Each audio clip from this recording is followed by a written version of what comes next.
بسم الله الرحمن الرحيم وبه نستعين والعاقبة للمتقين والصلاة والسلام على نبينا محمد وعلى آله وصحبه أجمعين أشهد أن لا إله إلا الله وحده لا شريك له وأشهد أن محمدا عبده ورسوله وهو حبيبه وصفيه خليله وبعد السلام عليكم ورحمة الله تعالى wabarakatuh.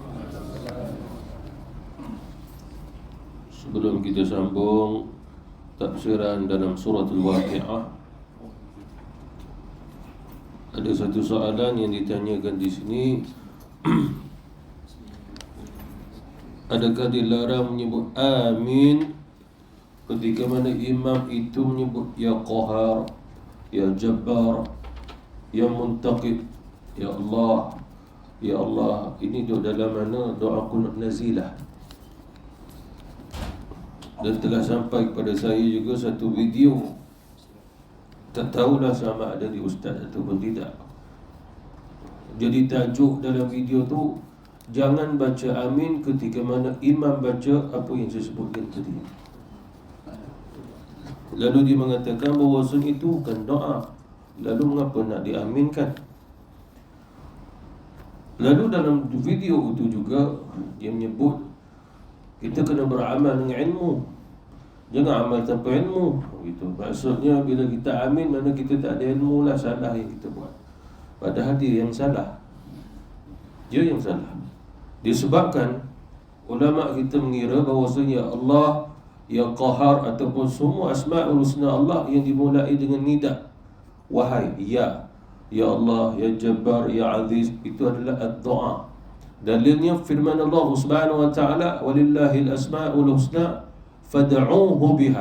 Bagi Allah Subhanahu wa taala ada nama-nama asma'ul husna, fad'uuhu biha, maka hendaklah kamu mohon kepada Allah melalui nama itu. Mana doa yang paling ringkas sekali, sebut di nama dia.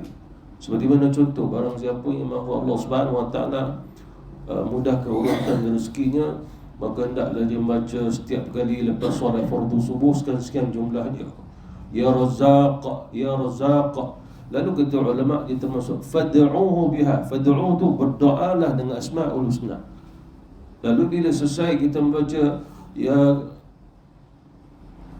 Razzaq, ya Salam, diakhiri dengan wa akhiru da'wahum alhamdulillahi rabbil alamin, subhana rabbika rabbil izzati amma yasifun wa salamun 'alal mursalin walhamdulillahi rabbil alamin.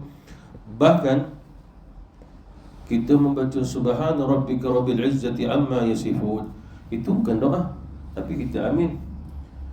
Disebabkan ini adalah bacaan wasilah. Wasilah sebahagian pada yang ada kaitan dengan doa.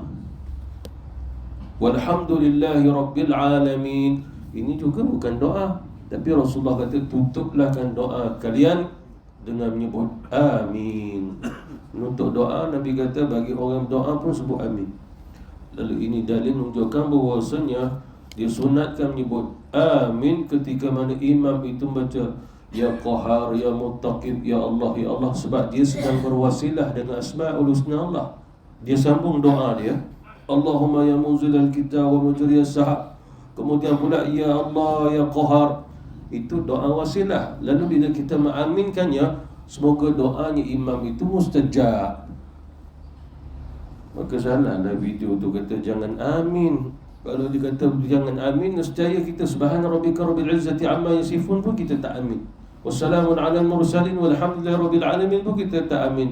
Sebab tu kan doa, tapi Rasulullah ajak doa juga. Bacalah amin, kerana dia kesinambungan doa. Hanya saja dalam doa kunut sampai fa innaka taqdi wa la yuqda 'alaik wa innahu la yazillu man walait, itu bukan doa, tapi itu adalah munajat. Munajat sebagian doa, tapi ini munajat yang kita sebut tentang sifat-sifat Allah Subhanahu wa taala. Oleh kerana itulah disunatkan bagi imam tidak mengangkat suaranya agar makmum itu baca. Disebabkan kalau sekiranya imam pun angkat suara, fa innaka taqdi wa la yuqda 'alaik wa innahu la yazillu man walid, makmum pun amin, amin. Itu bukan doa. اللهم اهدنا فيمن هديت وعافنا فيمن عافيت وتولنا فيمن توليت وبارك لنا فيما أعطيت وقنا شر ما قضيت. Amin itu semua. فإنك تقضي itu tak masuk. فلك الحمد على ما قضيت tak masuk. ولك الشكر sampailah نستغفرك ونتوب إليك. Amin. Gitu. Kalau di Arab sana dia baca Ya Allah. Gitu. Cuma kalau kita terbaca kata ulama tidaklah sampai membatalkan solat disebabkan kalimah amin adalah doa. Ummana bil khair, ya Allah, kurniakanlah kepada kami kebaikan. Itu masuk amin. Lalu kata ulama secara umumnya mengapa dibaca amin? Sebab doa itu semua adalah minta kepada kebaikan. Walaupun diselit-selit dengan munajat pada Allah Subhanahu wa taala, bukan dengan seruan mohon Ya Allah, Ya Tuhan kami, dia tak ada. Cuma memuji-muji Allah Subhanahu wa taala. Tetapi dalam pujian tadi termasuk juga dia bersambung dengan doa, maka aminkanlah doa dia. Maka perkara itu sunnah, kata ulama-ulama kita. Jadi terjawab bahawasanya bacalah amin ketika mana imam baca Ya Qahar, Ya Muntaqib, Ya Allah. Kita amin. Boleh juga kita membaca seperti mana yang dibaca amin. Dia baca imam pun Ya Allah, Ya Allah. Kita pun Ya Allah, Ya Allah, Ya Allah. Kalau kita nak baca amin pun tidak mengapa, kerana dia sedang berwasilah agar doa dia mustajab dengan nama-nama Allah tadi. Jadi amin kan ya. Ustaz tu rasanya tak duduk pada baru selayang. Sebab kalau dia duduk sini, kita tenyih-tenyih dia.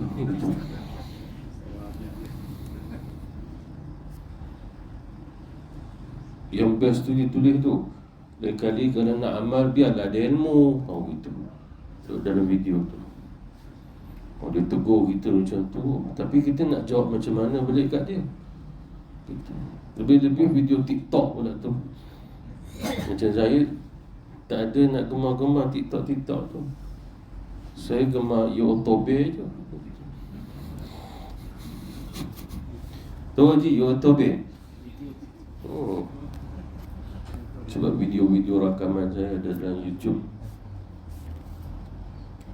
InsyaAllah kita sambung ayat yang ke-10 firman Allah Subhanahu wa ta'ala, was-sabiquna as-sabiqun ulaika al-muqarrabun fi jannatin na'im sullatun minal awwalin wa qalilun minal akhirin ala sururin mawdunah muttaki'in 'alayha mutaqabilin.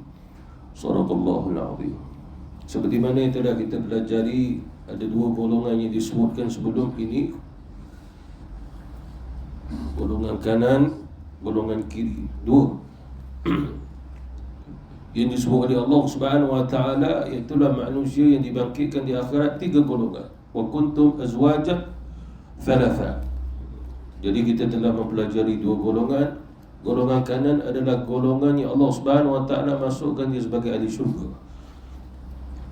Golongan kiri yang telah ditetapkan baginya azab dalam neraka. Golongan kanan juga seperti mana yang difirmankan oleh Allah Subhanahu wa taala, fa amma man utiya kitabahu bi yaminihi fasawfa yuhasabu hisaban yasira. Golongan ini akan dihisab oleh Allah Subhanahu wa taala, cuma diringankan hisab, dimudahkan hisab. Hisab yasira adalah hisab yang dimudahkan.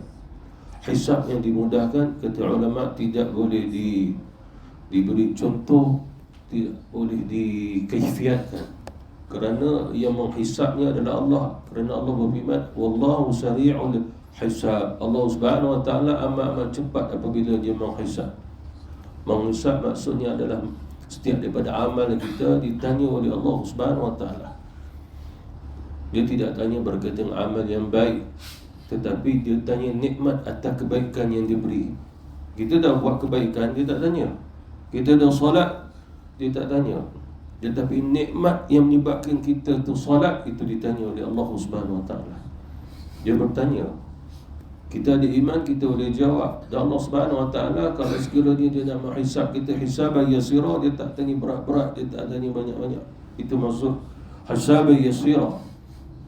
Pernah Rasulullah SAW memberi contoh, dibawakan seorang hamba, dia golongan kanan, Ashabul Yamin.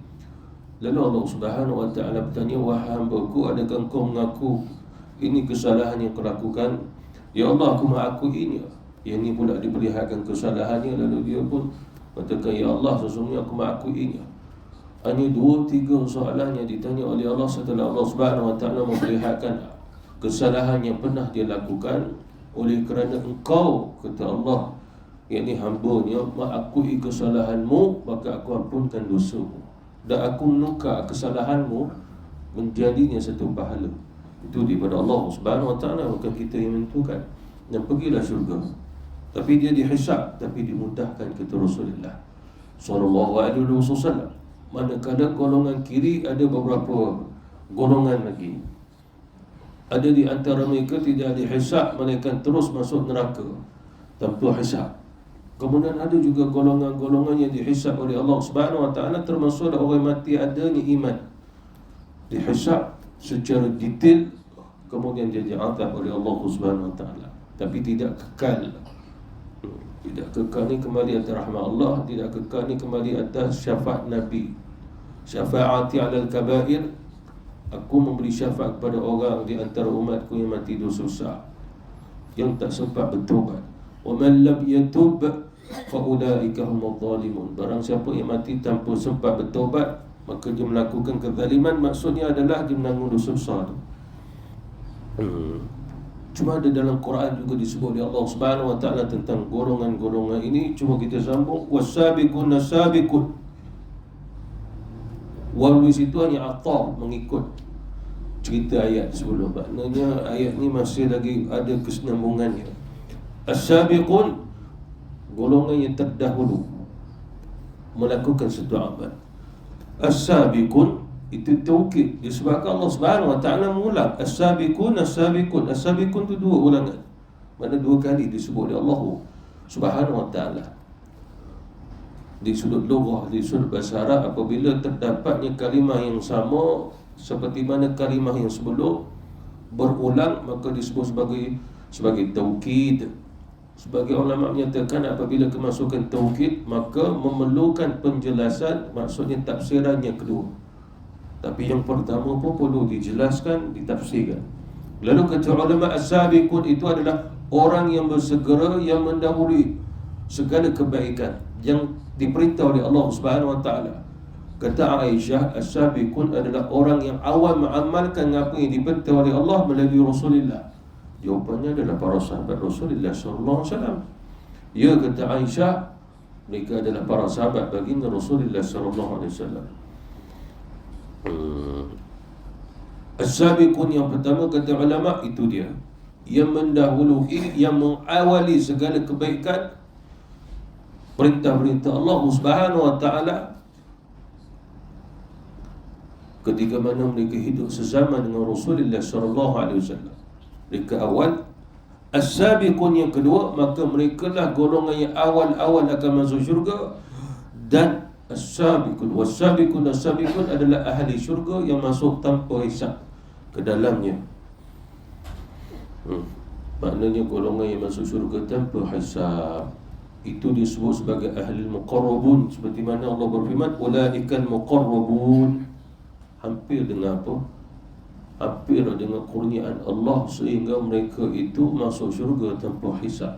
Kata Abdullah bin Abbas radhiyallahu anhu, kalau kamu nak mengetahui 3 golongan yang disebut oleh Allah, kamu kena baca surah ni sampai yang terakhir. Yang terakhir ada jawapannya. Lalu Allah Subhanahu Wa Taala berfirman, walaupun Allah Subhanahu Wa Taala menyebut as-sabiqun was-sabiqun as-sabiqun ulaikal muqarrabun yang ketiga, tapi dalam akhir suratul Waqiah Allah letak yang nombor 1.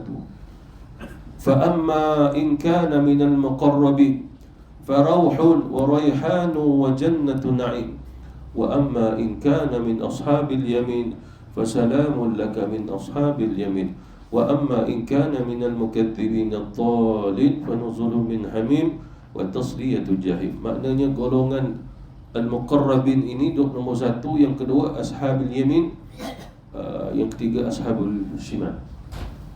Maknanya 3 golongan. Jadi golongan pertama itu yang masuk syurga tanpa hisab. Lalu siapa mereka? Di kalangan para sahabat Rasulullah SAW.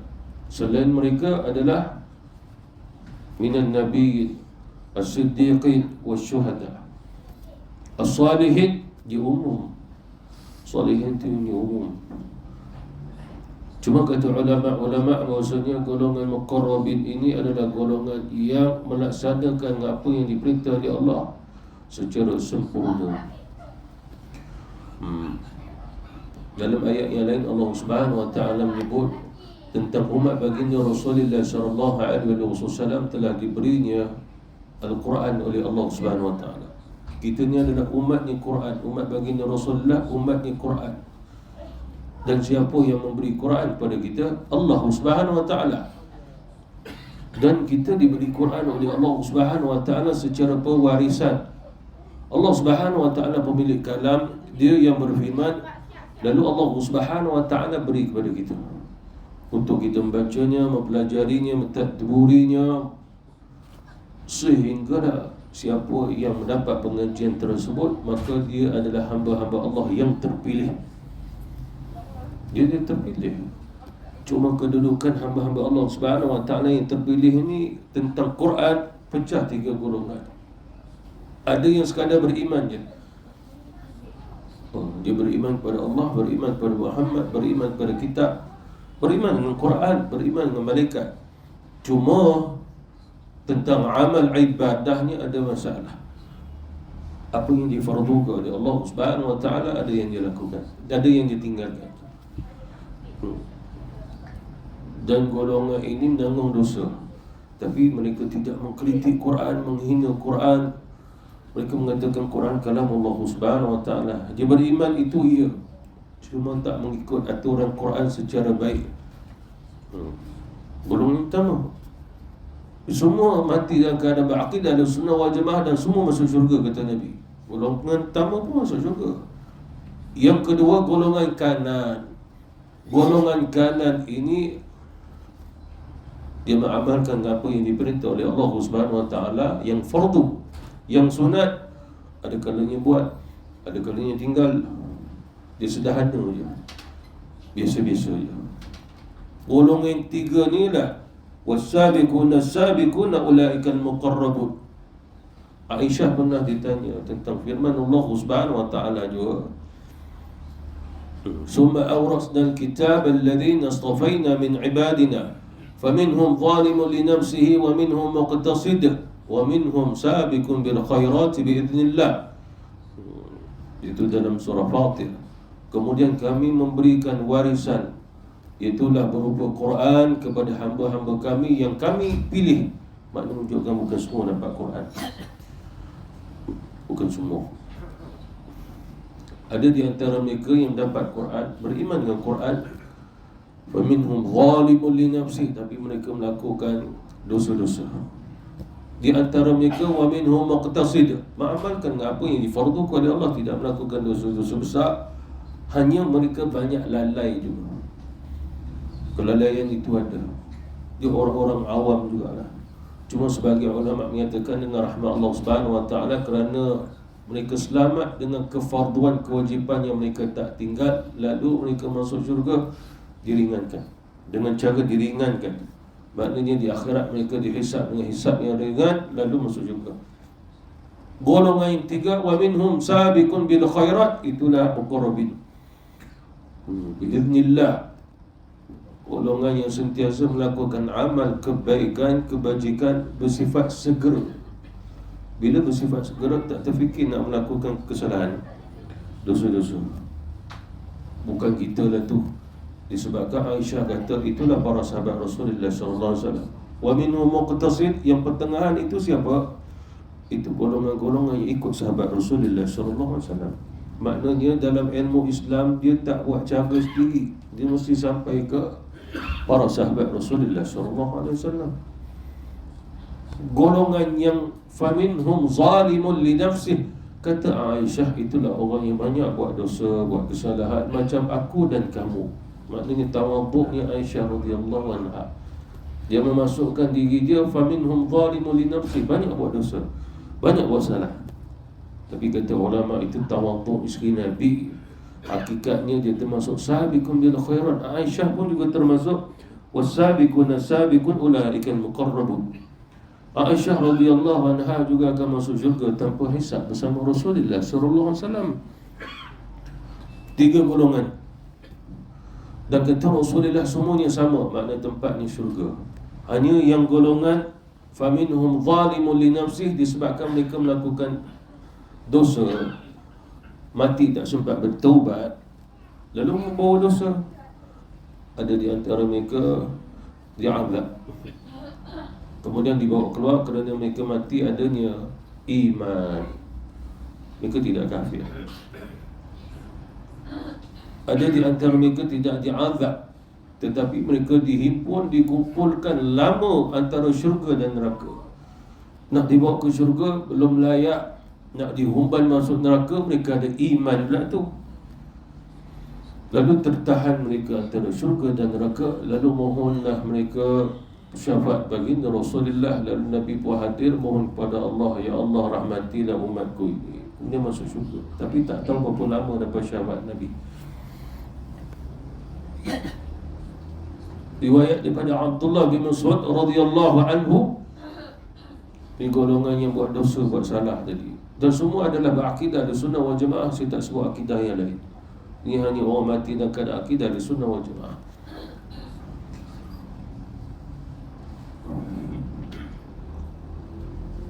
Mereka dihimpunkan ramai-ramai.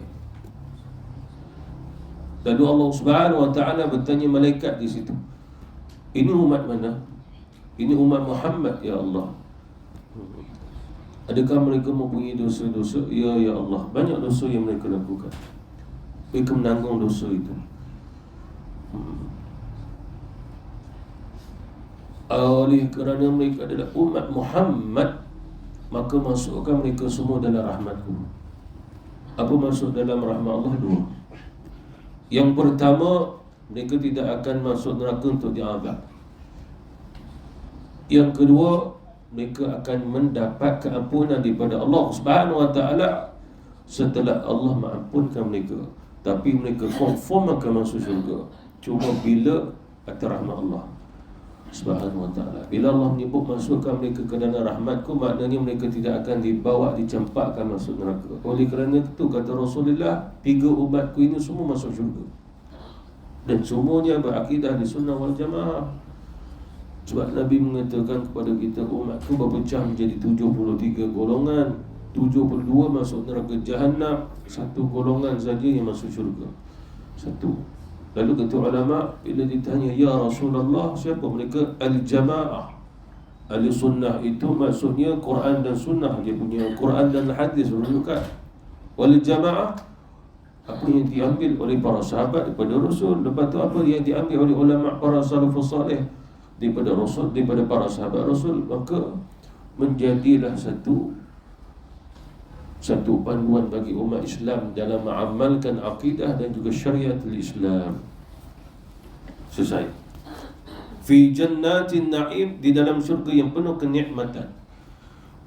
Seperti mana firman Allah Subhanahu wa taala juga, fa amma in kana minal muqarrabin farauhun wa raihanun wa jannatun na'im. Ini pun disebut oleh Allah. Maksudnya orang yang masuk syurga tanpa hisab terus mendapat nikmat daripada Allah Subhanahu wa taala wa ziyadah, nikmat memandang Allah Subhanahu wa taala. Golongan yang masuk syurga tanpa hisab, terus wujuhu yawma idzin nadirah ila rabbiha nadirah, wajah mereka sangat berseri-seri. Itu kembali balik farauhun, sangat-sangat gembira mereka. Wa raihanun, merasai nikmat yang sungguh-sungguh agung. Wa jannatun na'im, ketika mana mereka berada dalam syurga yang penuh kenikmatan. Lalu dikaitkan oleh baginda Rasulullah sallallahu alaihi wasallam, ini adalah umatku yang awal memandangnya Allah Subhanahu wa taala. Tapi bukan menunjuk Allah dalam syurga. Hanya di tempat itu terdapatnya hamba Allah ahli syurga yang memandang Allah setelah Allah mengizinkan dirinya untuk dilihat. Nama terjadi di sudah akidah. Bukan menunjuk ke Allah berada dalam syurga lalu memandangnya. Seperti mana seorang raja, seorang sultan berada dalam istana lalu kita memandang. Bukan begitu maksudnya. Itu cerita dia. Golongan yang kedua tadi, golongan kanan juga akan masuk syurga Allah Subhanahu Wa Taala setelah dihisab dengan hisab yang dimudahkan. Akan tetapi Allah Subhanahu Wa Taala memerintahkan mereka untuk rasa nikmat-nikmat syurga. Tapi yang pertama terus memandang Allah. Memandang Allah. Golongan yang ketiga lambat nak melihat Allah. Jarang-jarang melihat dia. Atau amalnya juga tak derajatnya. Cuma kata Rasulullah SAW, golongan ni, yang tiga ni, Allah Subhanahu Wa Taala bagi kerajaan di dalam syurga buat dia. Sehingga kata Nabi 2000 tahun dia dah duduk dalam syurga. Kerajaan dia tu yang Allah bagi, tak habis lagi dia pusing kerajaannya tu. Dah 2000 tahun dah. Itu Nabi kata yang paling kecil sekali derajat yang diberi oleh Allah kepada ahli syurga. Ini golongan-golongan yang pernah masuk neraka, golongan-golongan yang tertahan antara syurga neraka, tak dapat masuk syurga lagi, golongan yang terakhir. Tapi kerajaan yang diberi oleh Allah Subhanahu Wa Taala 2000 tahun dia pusing, tak habis lagi. Besarnya. Ini yang paling rendah kata Rasulullah SAW. Lalu bagaimana golongan-golongan yang tertinggi, derajat yang tinggi? Masya Allah lagi lah. Sullatum minal awwalin wa qalilun minal akhirin. Sullah itu maksudnya adalah golongan minal awwalin, di kalangan orang-orang yang terdahulu, wa qalilun, dan sedikit minal akhirin, daripada golongan yang terkemudian. Terkemudian ni siapa? Golongan akhir. Dalam hadis sahih baginda Rasulullah SAW pernah menyebut sesungguhnya kita adalah umat yang ke-70. Berakhir bagi kita 69 umat. Kita 70, itu terakhir lah. Tidak ada 71. Kita umat 70 kata Rasulullah, umat yang ke-70. Lalu yang ke-70 itu termasuk wa qalilun minal akhirin. Tapi sedikit ni nak difahami, banyak daripada golongan orang dulu-dulu, sedikit bagi golongan yang kemudian. Cuma nak dikaitkan sedikit ke banyak ke sedikit, berkaitan dengan apa? Lalu Rasulullah menyatakan tentang ahli syurga, yakni maksudnya daripada 70 golongan, umat mana 70 umat mana yang paling banyak sekali masuk syurga. Itu maksud dia. Kalau ikut pada ayat ni, umat dulu-dulu yang paling banyak masuk syurga. Kita qalilan wa qalilun, sedikit je. Rasulullah baca ayat ni, Rasulullah SAW pun tafsir ayat ni pada sahabat. Aku mohon kepada Allah Subhanahu Wa Taala agar umatku 1/4 masuk syurga. 1/4 tu besar juga. 1/4 seluruh umat Rasulullah ni, daripada zaman Nabi sampai manusia terakhir, tak tahu berapa puluh bilion, 1/4 Rasulullah doa agar yang Islam lah masuk syurga. Apa maksudnya di sini? Boleh dikatakan penduduk bumi hari ini 1/4 tu dah memang orang Islam. Kalau ikut hadis Rasulullah, seolah-olah orang yang mati tak kafir, tak dilihat apa syariat dia, bukan apa fiqah dia, tapi akidah tu mesti sahih lah. Kalau akidah dia salah, memang tak masuk syurga lah. Ini akidah yang betul. Cuma syariatnya mungkin berbeza, ada ikhtilaf, ada khilaf, tapi syurga juga. Dia tetap solat 5 kali, puasa Ramadan, walaupun ada khilaf-khilaf lah. 1/4. Lalu bertakbir para sahabat, Allahu Akbar. Lama tak lama Rasulullah SAW berbicara balik dengan sahabat, aku mohon kepada Allah Subhanahu Wa Taala agar umatku 1/3 masuk syurga. 1/3 semakin banyak. Sahabat Nabi pun Allahu Akbar. Lepas tu Nabi diam. Kemudian Nabi teruskan, aku mengharapkan agar umatku masuk syurga 1/2.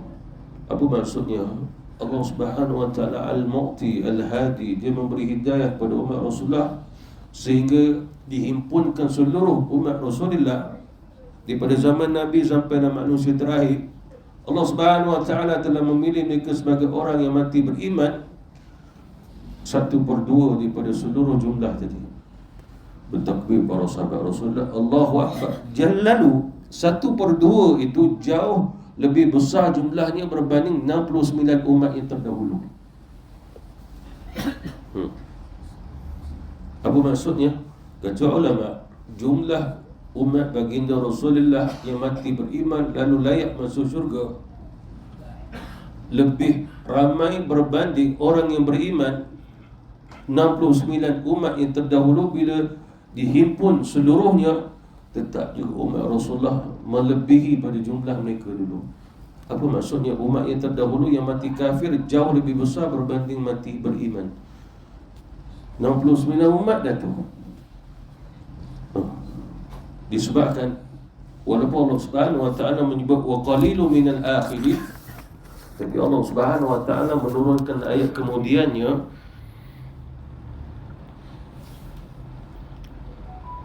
uruban ajraba li ashabil yamin thullatu minal awwalin wa thullatu minal akhirin. Sebahagian besar umat-umat yang terdahulu, sebahagian besar juga umat-umat yang kemudian. Maksudnya sebahagian besar di sini kata Rasulullah adalah umatku, tetapi jumlah umatku jauh lebih banyak berbanding 69 umat yang terdahulu.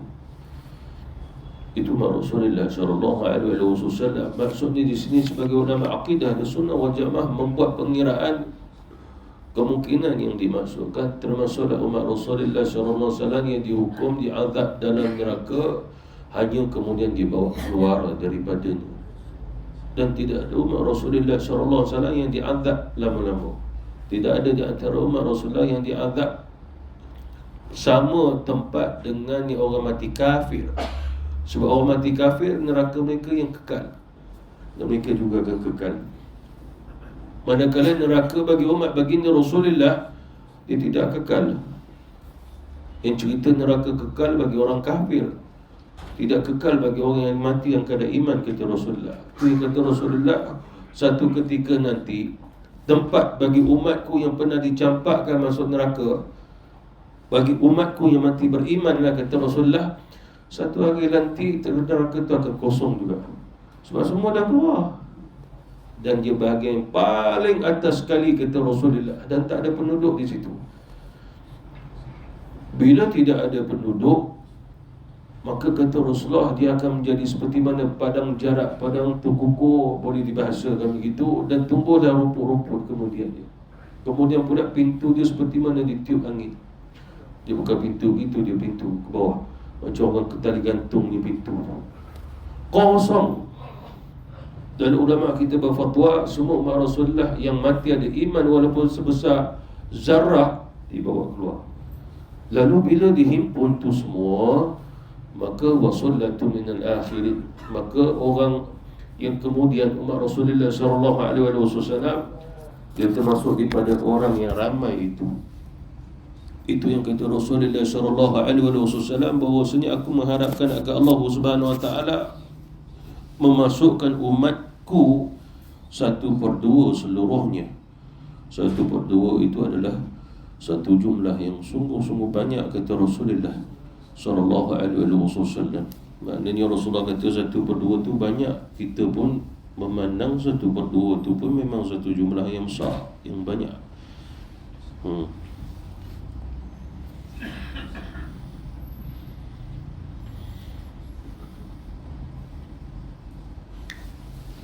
Dalam riwayat yang lain kata Rasulullah,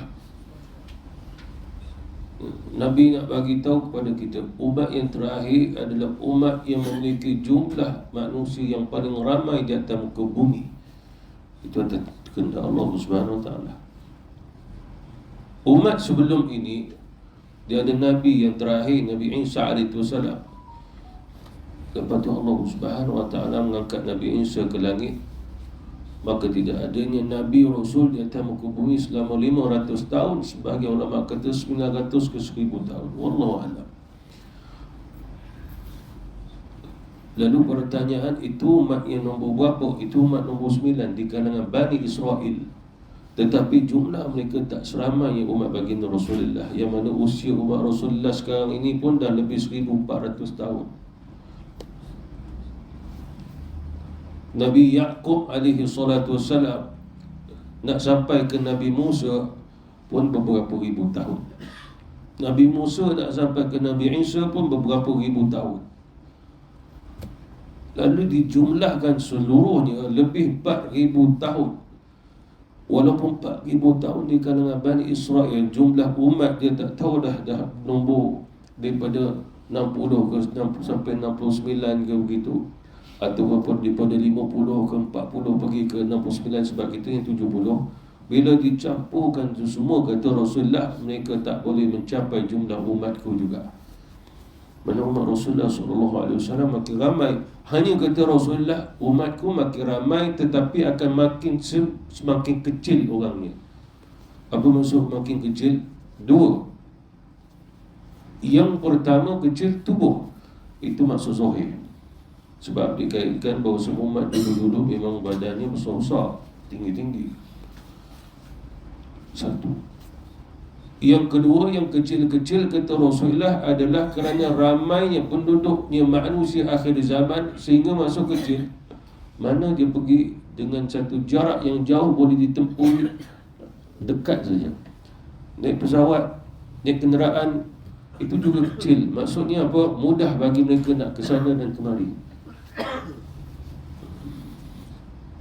Waktu kita naik kapal terbang 8 jam tu, sama juga Rasulullah SAW bermusafir daripada satu negeri ke satu negeri. Kita negara tu,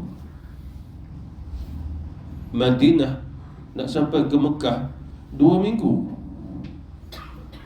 Kita hanya 7 jam je. Jadi sebagian ulama mensyarahkan hadis itu, maksudnya semakin kecil itulah syarah dia, bukan sekadar saiz tubuh, tetapi kita jumlah yang paling ramai. Lalu bila ramai, orang yang adanya iman pun ramailah. Ini dikira yang mati ada iman walaupun disiksa. Jadi itu yang dikaitkan dalam ayat ni. Sehingga kata Rasulullah SAW, bahkan kata Rasulullah, Allah Subhanahu Wa Taala yang takdirkan ini semua, sehingga kita tidak mengetahui, kata Rasul, bagaimana jumlah umat Rasulullah SAW boleh bertambah semakin ramai. Sebab kita melihat sebuah negara, berapa penduduk Islamnya, jumlahnya banyak ni. Ini banyak ni. Lalu kita pun kira, apabila kita kira, rupa-rupanya umat Islam nombor 2 setelah Kristian.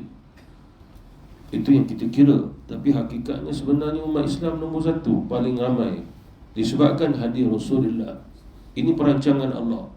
Sehingga Nabi SAW mengatakan, orang kulit hitam, orang negro, orang yang duduk atas bukit, Allah Subhanahu Wa Taala akan sampaikan pada mereka 2 kalimah syahadah yang kita tak tahu. Rupanya orang tu pun akhirnya Islam di situ. Kita tak tahu. Duduk atas bukit tu kita rasa mungkin orang tu suar baju pun tak pakai pun. Tapi kita tak tahu atas sana tu dah sampai 2 kalimah syahadah. Cuma dia tak turun dia kat bawah ni.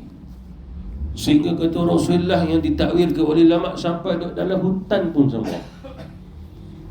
Oh, mana kita tahu mungkin orang dalam hutan Amazon tu pun ada yang 2 kalimah syahadah juga disebut. Mana Islam dah masuk dalam tu. Mana kita tahu, mungkin zaman hari ini kita tahu tidak, mungkin akan datang mungkinat. Mungkinat tu maksud dia sudah akidah. Tidak mustahil boleh berlaku perkara tu. Sebab Rasulullah menyatakan Islam akan tersebar sampai ke penjurunya. Apa maksud penjuru? Maksud penjuru manusia tak sampai ke situ. Kita pun tak berani nak lalu, nak pergi ke hutan Amazon tu, nak naiknya sampan, sebab penuh dengan piranha.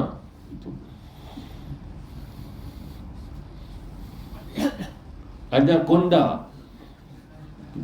Itu bahasa saya pun tak dengar lagi orang tabligh ke pendakwah boleh sampai sana. kecuali beberapa tahun sebelum ni.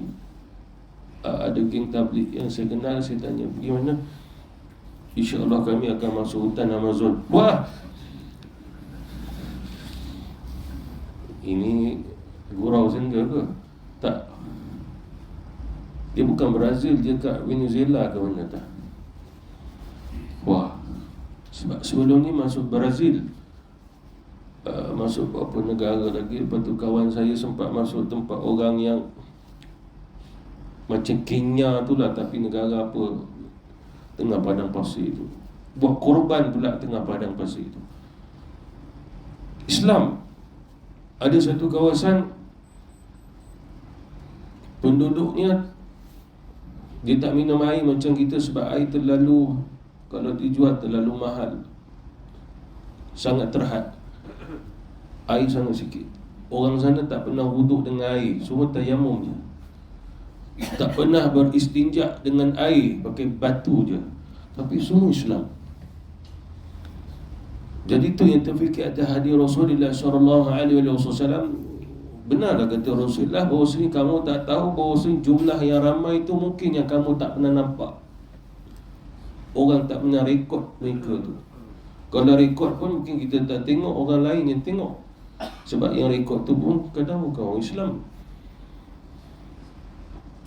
Jadi beriman saja kata hadis Rasulullah tu yang kita fikir, betul kata Rasulullah 1/2. Ramai kat mana ada? Saudi banyak ni orang Islam, Yaman banyak ni, Malaysia banyak ni. Kat mana lagi ni? Rupanya ada yang tempat kita tak tahu. Sebab kata Rasulullah, Allah telah takdirkan orang ni akan memenuhi bagi umatku, sehingga 2 kalimah syahadah sampai kat mereka. Siapa yang menyampaikannya, wallahu alam, Allah akan sampaikannya. Maksudnya pasti mereka akan beriman juga, mati tak syirik ke Allah Subhanahu Wa Taala. Seperti mana contoh dekat Indonesia tu, satu tempat nama dia Timor Leste, Ambon. Dulu bukan orang Islam, sekarang dah jadi Islam. Dan beberapa pulau-pulau dalam dunia dulu adalah pulau Hindu, kemudian jadi kepulauan Islam. Antaranya Maldives. Apa panggil Maldives? Maldives. Pernah datang? Pernah pergi? Maldives. Sebab kisahnya dulu adalah bukan orang Islam. Lepas tu datang pendakwah Yaman, dakwah, akhirnya satu pulau tu jadi Islam.